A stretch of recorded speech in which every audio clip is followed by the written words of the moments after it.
Hello, guys.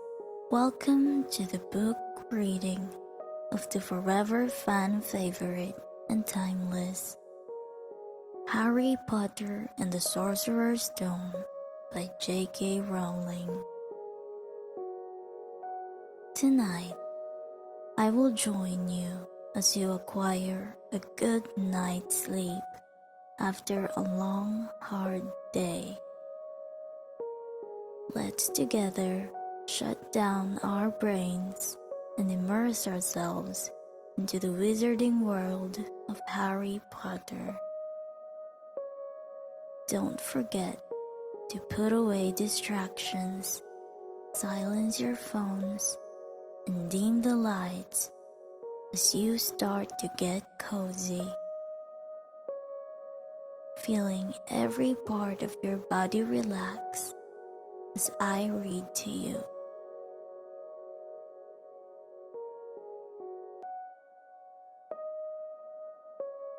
Chapter 1: The Boy Who Lived.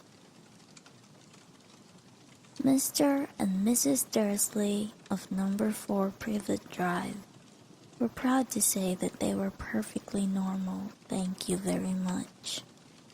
They were the last people you'd expect to be involved in anything strange or mysterious because they just didn't hold with such nonsense. Mr. Dursley was the director of a firm called Grunnings, which made drills. He was a big, beefy man with hardly any neck, although he did have a very large mustache. Mrs. Dursley was thin and blonde and had nearly twice the usual amount of neck, which came in very useful as she spent so much of her time craning over garden fences, spying on the neighbors. The Dursleys had a small son called Dudley, and in their opinion, there was no finer boy anywhere. The Dursleys had everything they wanted, but they also had a secret, and their greatest fear was that somebody would discover it. They didn't think they could bear it if anyone found out about the Potters. Mrs. Potter was Mrs. Dursley's sister, but they hadn't met for several years. In fact, Mrs. Dursley pretended she didn't have a sister, because her sister and her good-for-nothing husband were as un-Dursleyish as it was possible to be. The Dursleys shuddered to think what the neighbors would say if the Potters arrived in the street. The Dursleys knew that the Potters had a small son too, but they had never even seen him. This boy was another good reason for keeping the Potters away. They didn't want Dudley mixing with a child like that.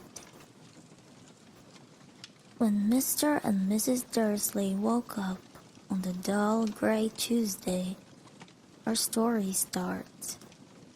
There was nothing about the cloudy sky outside to suggest that strange and mysterious things would soon be happening all over the country.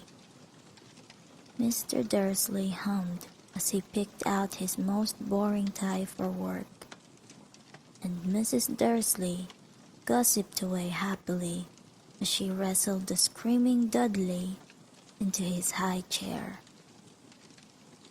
None of them noticed a large, tawny owl flutter past the window. At 8:30, Mr. Dursley picked up his briefcase, pecked Mrs. Dursley on the cheek, and tried to kiss Dudley goodbye but missed, because Dudley was now having a tantrum and throwing his cereal at the walls. "Little tyke," chortled Mr. Dursley as he left the house. He got into his car and backed out of number four's drive. It was on the corner of the street that he noticed the first sign of something peculiar. A cat reading a map. For a second, Mr. Dursley didn't realize what he had seen. Then he jerked his head around to look again. There was a tabby cat standing on the corner of Privet Drive, but there wasn't a map in sight. What could he have been thinking of? It must have been a trick of the light. Mr. Dursley blinked and stared at the cat. It stared back.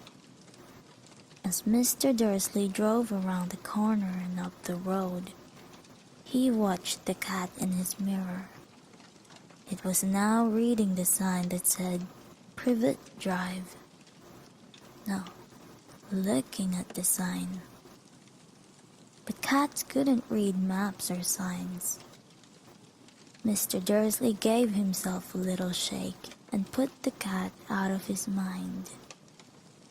As he drove toward town, he thought of nothing except a large order of drills he was hoping to get that day. But on the edge of town, drills were driven out of his mind by something else.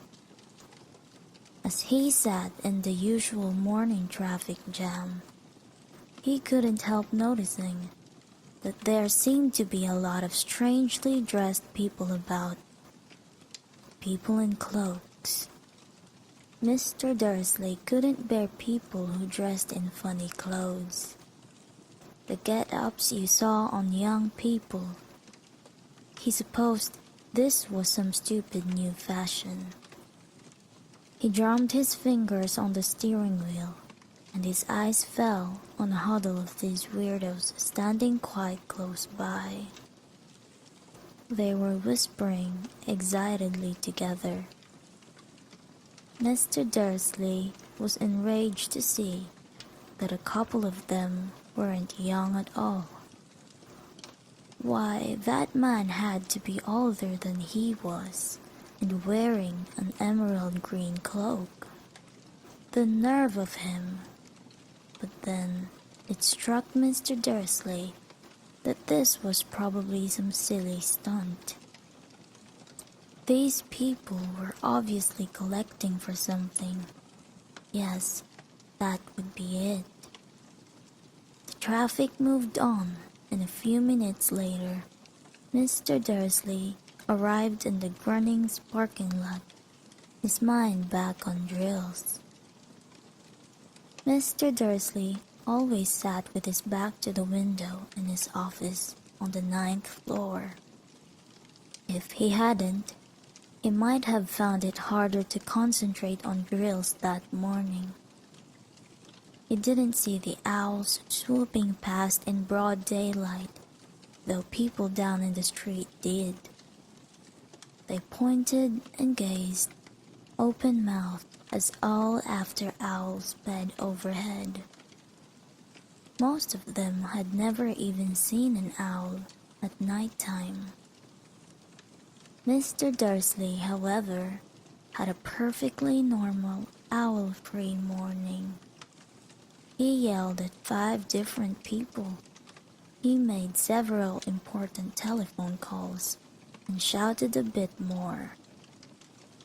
He was in a very good mood until lunchtime, when he thought he'd stretch his legs and walk across the road to buy himself a bun from the bakery.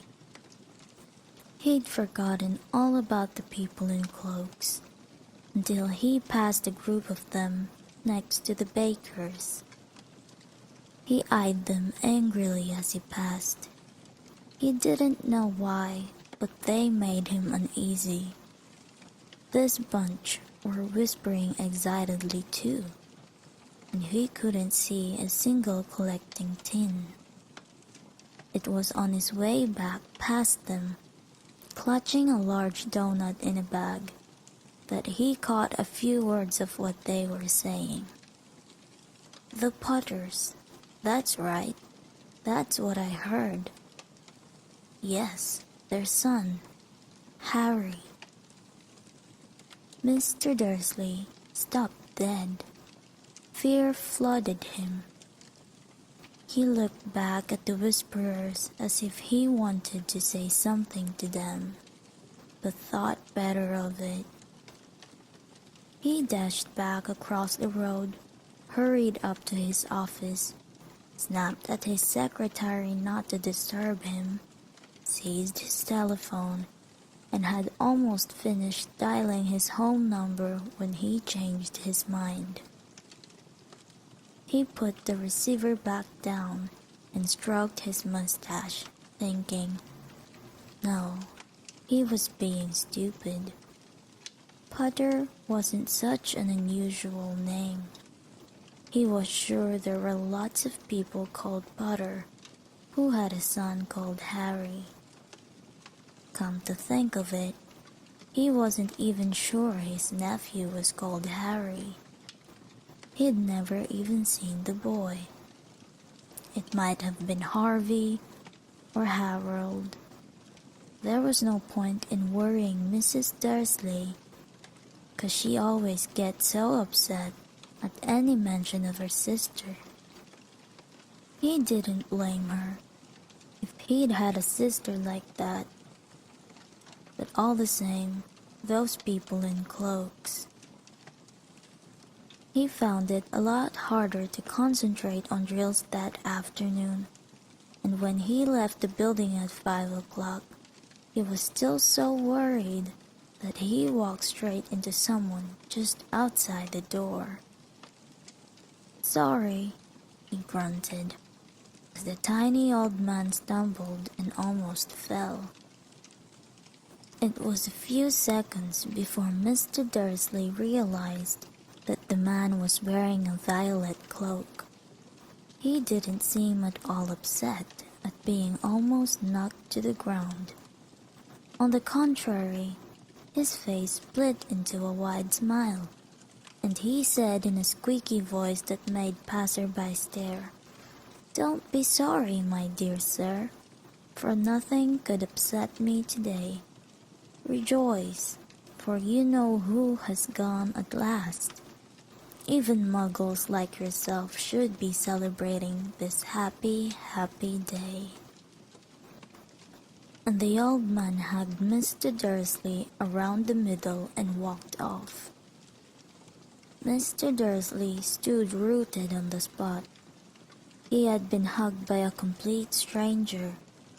He also thought he had been called a muggle, whatever that was. He was rattled. He hurried to his car and set off for home, hoping he was imagining things which he had never hoped before, because he didn't approve of imagination. As he pulled into the driveway of number 4, the first thing he saw, and it didn't improve his mood, was the tabby cat he'd spotted that morning. It was now sitting on his garden wall, and he was sure it was the same one. It had the same markings around its eyes. "Shoo!" said Mr. Dursley loudly. The cat didn't move. It just gave him a stern look. Was this normal cat behavior? Mr. Dursley wondered. Trying to put himself together, he let himself into the house. He was still determined not to mention anything to his wife. Mrs. Dursley had had a nice, normal day. She told him over dinner all about Mrs. Next Door's problems with her daughter, and how Dudley had learned a new word, won't. Mr. Dursley tried to act normally. When Dudley had been put to bed, he went into the living room in time to catch the last report on the evening news. And finally, bird watchers everywhere have